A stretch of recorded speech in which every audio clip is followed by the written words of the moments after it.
Hello, everyone. Welcome back to our series of intro syntax videos. Today, we're going to do some practice sentences. We're going to look primarily at utilizing our DP rules. So this is going back a couple of videos. But we'll also be practicing with the case, VP internal subjects, hypothesis, and EPP. That we did in our most recent videos as well. If you're not familiar with those, so if you're watching these a little bit out of order, that's okay. You should still be able to get a little bit out of these, particularly with the DP structure. So what we're going to do today is we're going to analyze 3 sentences. We're going to do the tree structure for 3 different sentences. We'll probably have to do these in as subtrees. Just because of the technological limitations, the issues that we have using the chalkboard and the whiteboard. But the trees that we're looking at are the student's mother told the story about the owl attack. The professor's cat's toy jingled. Oh, here he is. There's Chicken.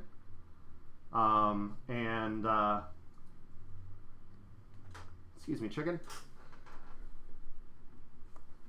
Hey, buddy. We're going to need you to move. Hey, buddy. Yeah. And then the final one is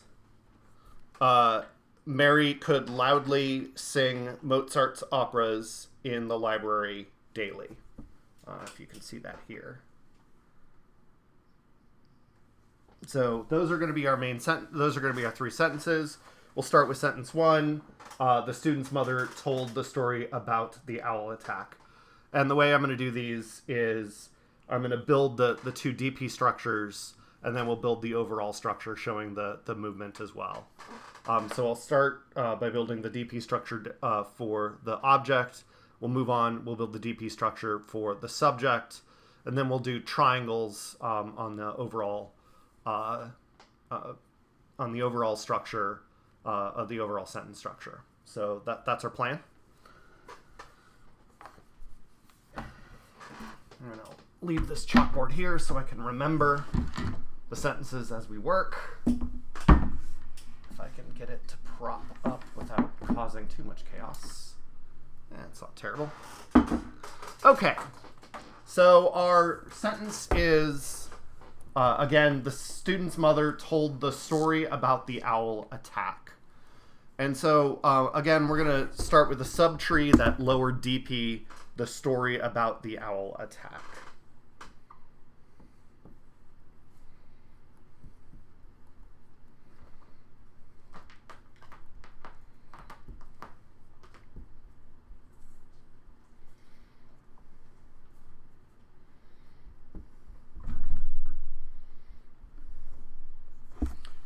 So we have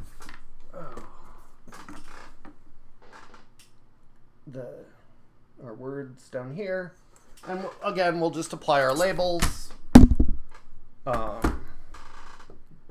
D for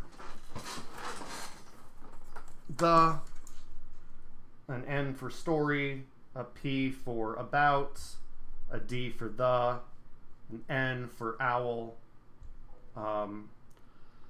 Or in this case, maybe an adjective. Wow, Chicken, you are very active today. I bet many of you are wondering why our cat is named Chicken. The full story here is we got Chicken in sort of a unusual circumstance. Chicken was sadly thrown from a car when he was a kitten, and we don't bite me. We collected him and rescued him basically, and he immediately was like the least scared cat we ever met. Just absolutely ferocious, and so he kind of took on the nickname Chicken, which became his real name because he is the opposite of a chicken. Anyway, and he is in a feisty mood. Okay, so there's two ways we can treat owl attack. We could treat owl as an adjective, following our sort of rules of the ordering of the distributional order, or we could just treat this as a complex N, where owl attack is a single noun, where owl attack is a compound. That's probably the more correct analysis. And so that's the analysis I'm going to go for. It also makes our trees a little easier. So we're going to do that. It's not going to make a big difference for the tree, and primarily what we're focusing on is the DP structure anyway. So I want to start up with owl attack. We're going to project up to an N bar. Nothing else really modifies this. If we were going with an owl as an adjective, on modifying attack, we would have to have our adjective phrases projecting into the N bar here. It wouldn't, again, that structure would be pretty straightforward to do. And then this will go to an NP.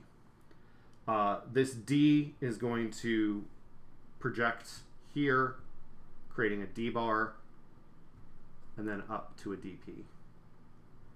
This P to a P bar, to a PP.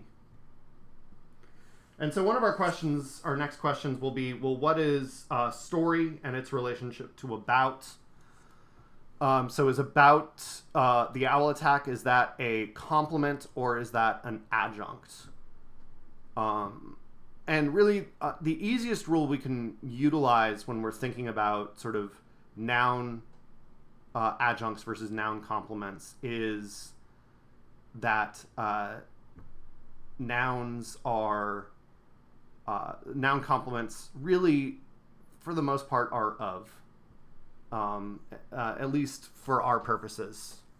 If it's a prepositional phrase marked by of, it's going to be a complement. If not, it's marked by a preposition, or if it's marked by another preposition, or if it's an adjective or something like that, then it is a adjunct. So we're going to need to have an N bar here, a vacuous N bar, and then connect these two via an N bar. And already in this structure, again, this is partially because I'm going bottom up, and I'm just not as good with the spacing here. But we're already starting to see that the space is running out. So like trying to do this whole tree on this whiteboard is just going to be too much. But so because this prepositional phrase is an adjunct, this is a daughter of a bar and the sister to a bar. And we get this in the structure. We'll then add our NP here.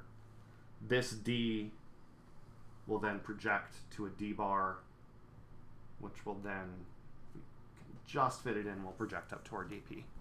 And this is our overall structure.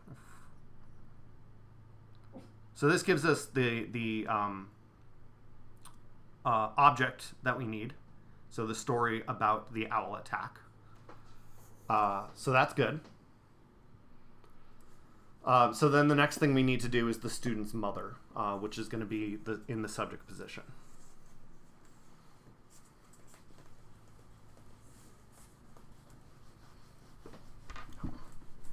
Yes, hello.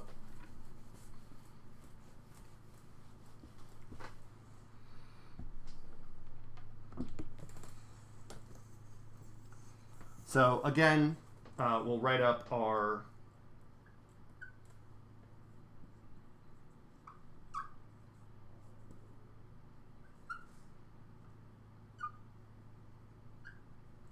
so we have a few things going on in this tree here, or in this subtree. We're going to have our the serving as a determiner, our noun student serving as a noun, duh. And then this clitic, and we know this is a clitic because this attaches to phrasal things. This could be the man chicken with a very tall hat, mother. So this is a clitic element, but it is also a determiner in our analysis, and then a noun. And so the way we're going to build this structure, okay, I need to do some work.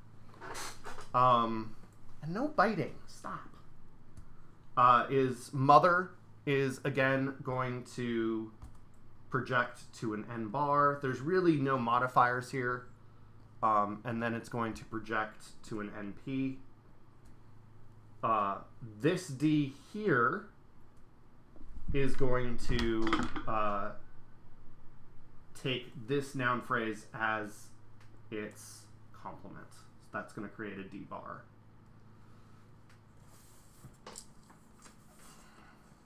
We're going to have to take a step over, though, and create this dp, because this dp ultimately occupies the specifier position of this dp here. So we'll step over, create this n bar, create this np. This is a d bar. This is a dp. And then this here is a dp. And so what's important here is that the student is in the specifier position of the overall structure. This D structure, so the student is in the specifier position of the determiner, the possessive marker, and the mother is sort of that is still kind of the head of this overall phrase.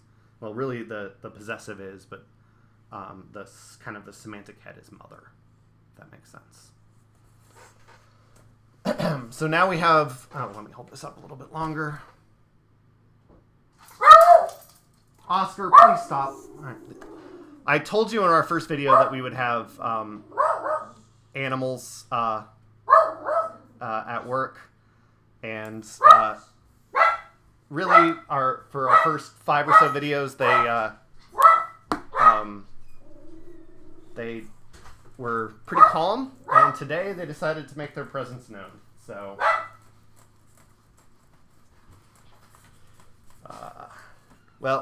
so next up we want to integrate those 2 subtrees into the overall tree. So again, I'm just going to triangle those 2 DPs so we have space.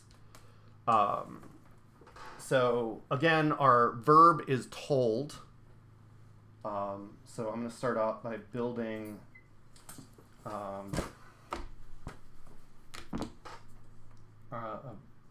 told, a verb told, and that's going to take as its complement that whole complex DP,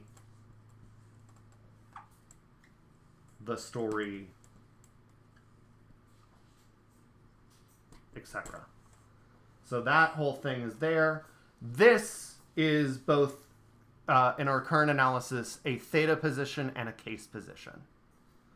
So because this DP is in a complement position to V, it's receiving both its theta role and its case from the verb. We're then going to build up our VP. The DP containing the student's mother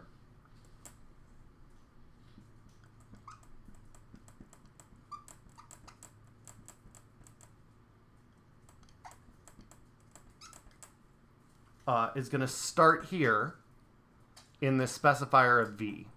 And that is because it needs to get its theta role from the verb, at least right now. Again, this is going to get a little bit more complicated. So this is sort of the internal structure of the verb that we have right now. We'll then add our T on top of this. This is a finite T, and this is important for us. So this is past. But the finite T is going to also contain, because it's finite, it has both an EPP feature, though arguably all T's have EPP, we'll see this, but it also critically has case. So from here, And I'll switch colors.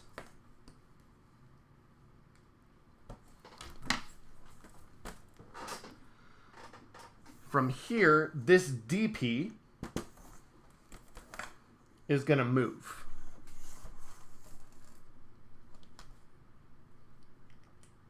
It's going to go all the way up into here.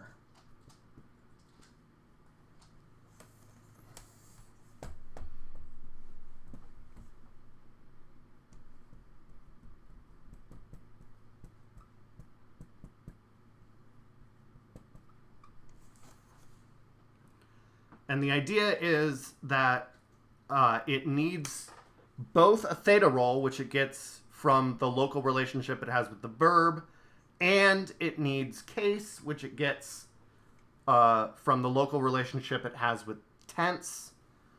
And tense sentences have this requirement that they need a subject, which it satisfies by moving up into this position. So that is the overall structure of the sentence for the student's mother told the story about the owl attack.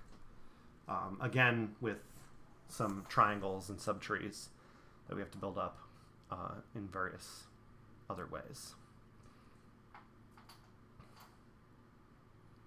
Okay, so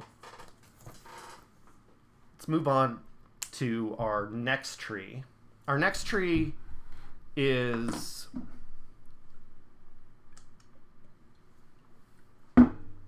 what's interesting about our next tree is that we see the iterativity, the recursivity of this DP structure. And this is something that we really didn't have with our phrase structure grammars, and really don't have even with X-bar rules that don't sort of have this sort of idea of the DP as the sort of head of the noun phrase, or the nominal phrase, I should say. So the idea here, and again, we'll build the DP first, and then we'll move it into the overall sentence. Though the overall sentence is a little bit easier in this one because it's an intransitive. So the sentence again is: the professor's cat's toy jingled.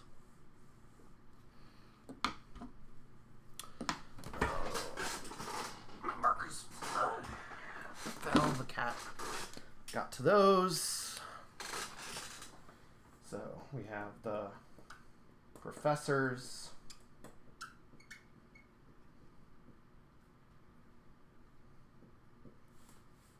cat's toy. So this is going to be the basis of our subtree, the DP that's ultimately going to be the subject of this sentence. So we have, again, a D, a noun, a D, a noun, a D, and a noun. And utilizing the lessons that we had last time, I actually want to start on this side of the tree. So I want to build up the DP here, going with professor first. So the professor contains, and he's back. Chicken, you're going to need to at least move out of the way of the camera. Here, you can sit on my lap. So the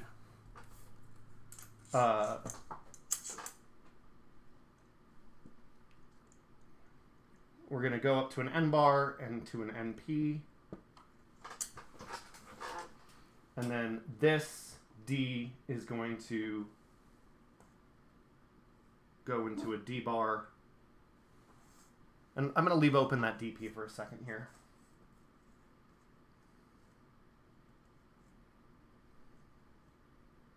Actually, we'll go ahead and shut that off.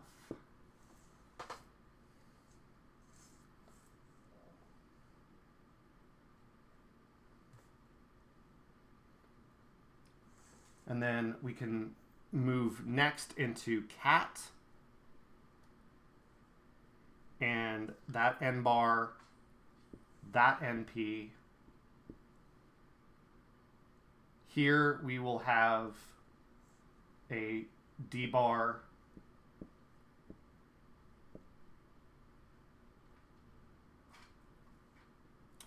Screw that up. A D bar. And then together, these two are going to form a DP because it's the professor's cat. So if we see that here, the professor's cat is obviously a constituent, and it is semantically related.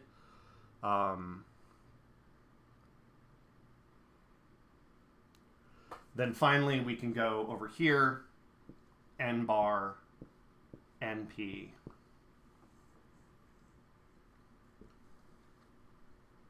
D bar, DP. And really what we're saying is just embedded DPs within embedded DPs, where you're getting deeper embedded specifiers of where these DPs are being more deeply embedded within other DPs. But it's just this iteration of this same rule over and over again. And notice that the semantics works out really well with this as well. So like it is the professor's cat, it's not the professor's toy, it's the cat's toy. And all of this is exactly what we want. So this is, again, the structure.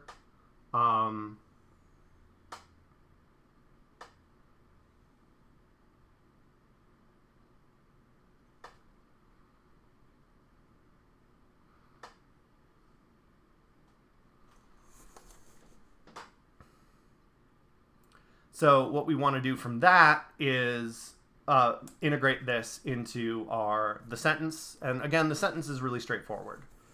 It's going to show us so this is an intransitive.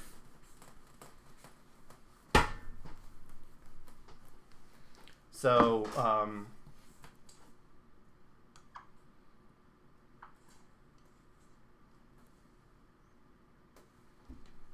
we're going to take the verb jingled, just kind of project up a V bar because it doesn't have a complement. From that, we'll project over to our VP where we're going to say our subject exists. Now, there's a lot of other ways we can sort of think about this. We're not going to worry about that so much. We'll just put the DP in here, the professor's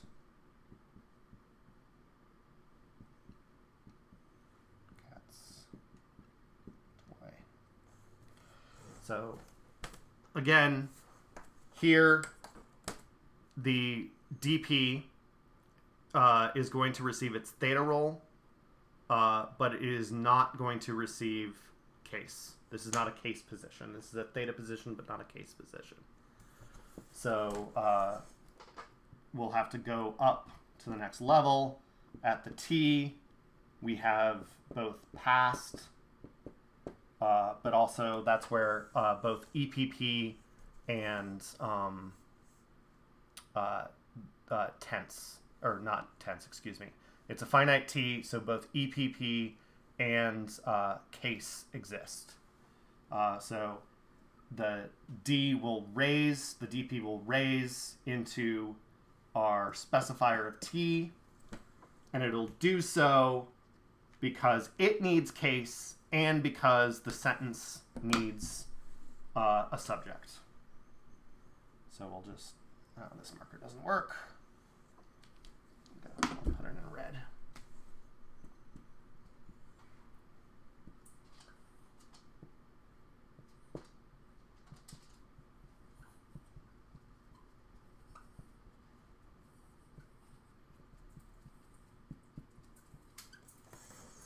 Like so. So we have movement there.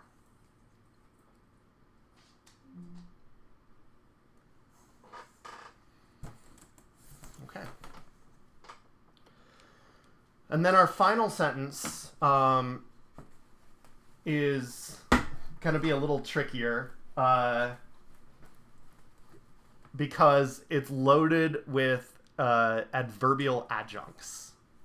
So again, it has some of the same properties of the DP structures that we saw before. So I'm going to start off relatively easily by just looking at Mozart's operas, which is the object of the sentence. And then actually I want to build up the verb phrase as a subtree. And then we'll build the full sentence, needing to recall that from the verb phrase well,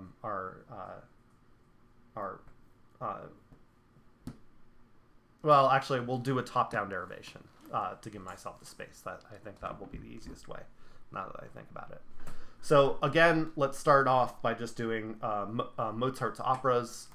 This should be really relatively simple for us, given all that we've done with the before. So throw this marker out.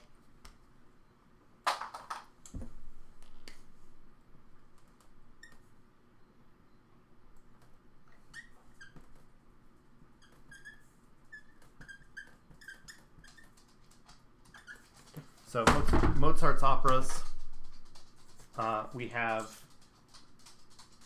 a noun followed by a D and a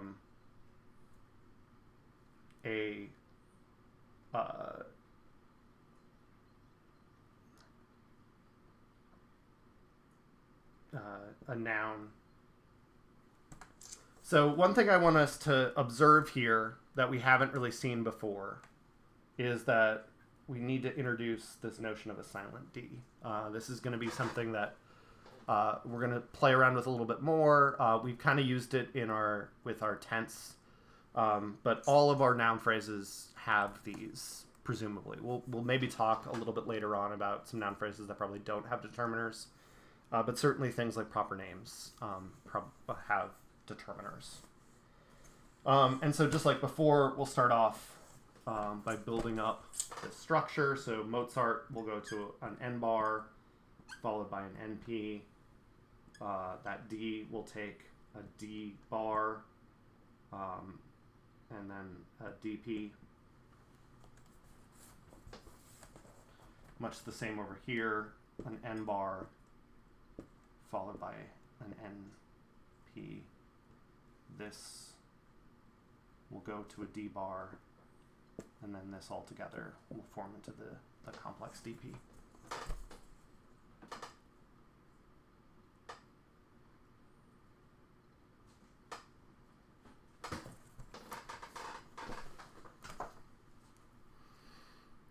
Okay. So now we have to think about the overall sentence. And so what we're going to do with this is, again, I'm going to go top down on this one. And this is going to be, there's a lot going on with this sentence. Mostly in terms of its, in the adjuncts. So we're going to start with our TP. When we go top down, there's a couple different ways we can do this now that we've integrated movement. I like to put things in their final moved stage, and then we'll indicate where they moved from. We can do this. There are two different variations of where we can do movement. The more modern version is what's known as a copy. We can also indicate things with a trace. For our purposes, either one are roughly equivalent. There's some sophisticated reasons as to why they might be different, but we don't really need to get into those. So we're going to have a DP Mary. I'm just going to triangle this. That will be in the subject position of T. Go to a T bar. The T is going to contain could. Could is finite. for all of our purposes. It also contains EPP and case. So Mary is satisfying the EPP and receiving case in this position. And I'm going to go to our VP. The specifier of VP was Mary. I'm going to use a little copy notation and just scratch that out, and then put a little arrow saying that Mary moved. Then we have to get into, so we have loudly, sing. We're going to have a lot of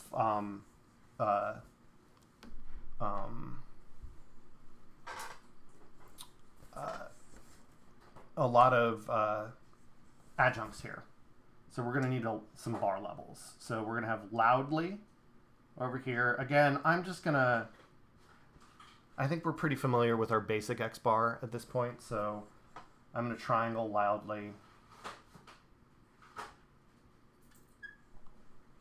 Partially also due to space, because I'm just not going to have the space to do this otherwise. We also have in the library and daily. Even though the linear order puts Mozart's operas and sing next, those are going to be more deeply embedded in the tree because those form a more core constituent. So we have to go with another adverbial phrase, daily.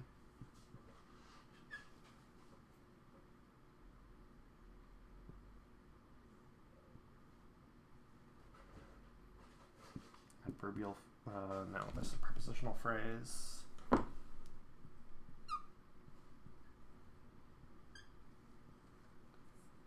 In the library.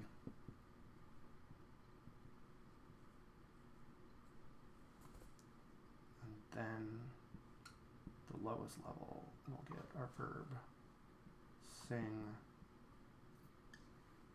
and Mozart's operas. So our tree is going to look something like this.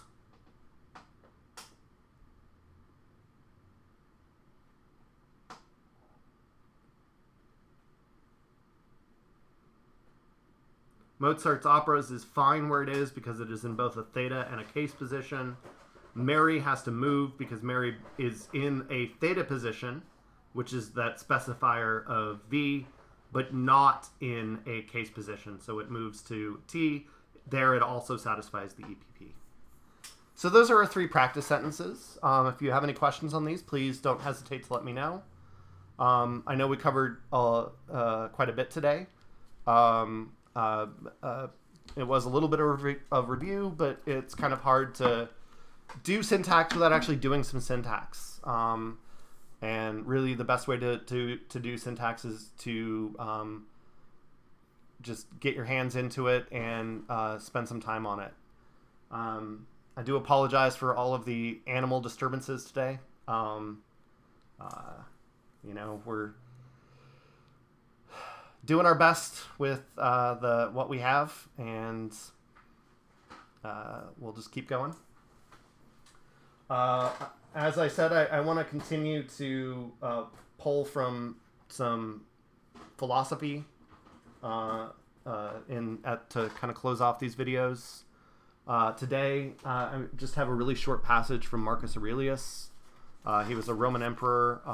Whether or not he would even consider himself a philosopher is, I think, another question. But I know a lot of people, myself included, are struggling right now with the lack of structure in our lives, given the sort of social isolation, workplace isolation, things like that. So Marcus Aurelius's work was a set of prescriptions that he primarily seemed to have written for himself, sort of daily exercises that he wrote for himself. And so one that kind of was speaking to me recently, again, it's very short, to undertake nothing at random or without purpose or for any reason but the common good. So again, I hope you are all healthy, or as healthy as you can be at this time, and as sane as you can be at this time, and I hope all is well. Thank you.